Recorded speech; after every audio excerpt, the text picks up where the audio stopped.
everybody. This lesson is to just go over some common words and phrases that you might see that represent inequalities. So we're going to start with the less than symbol right here.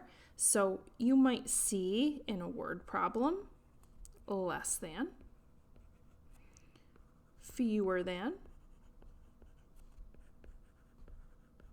smaller than,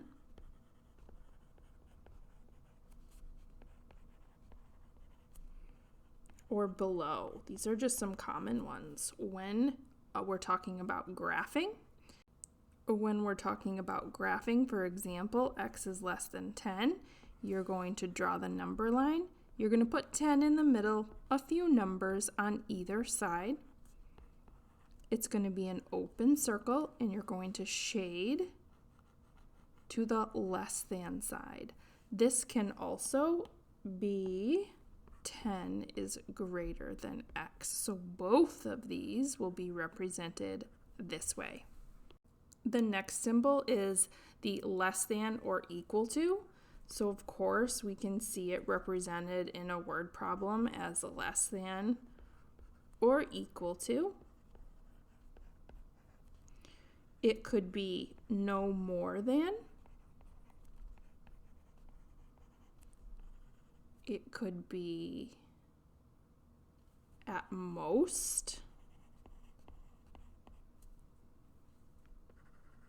or maybe maximum.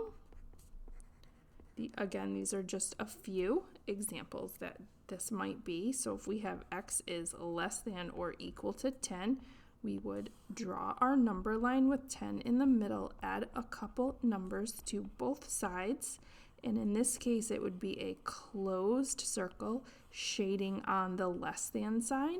And to note, you might also see this as 10 is greater than or equal to x. These are both represented by this graph right there. It just depends on what side the variable is on. Next up is the greater than symbol. And you, of course, might see it represented in words as greater than. It could also be represented as more than,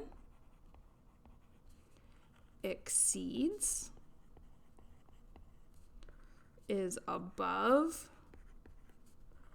larger than.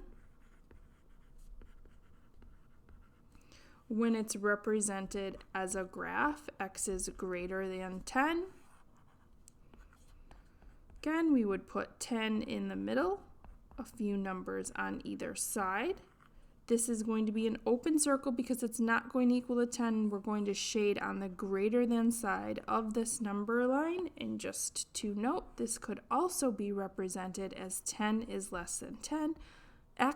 Both of these are represented by this graph right here. The next inequality symbol that we have is greater than or equal to.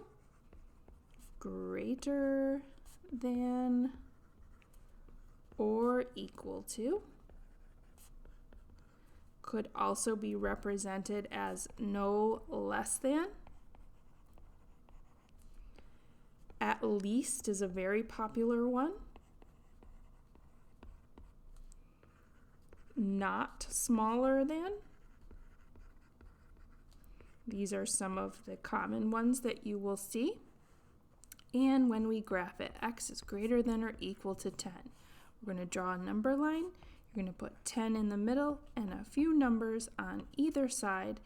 It is going to be a closed circle this time because it's going to be able to be equal to 10.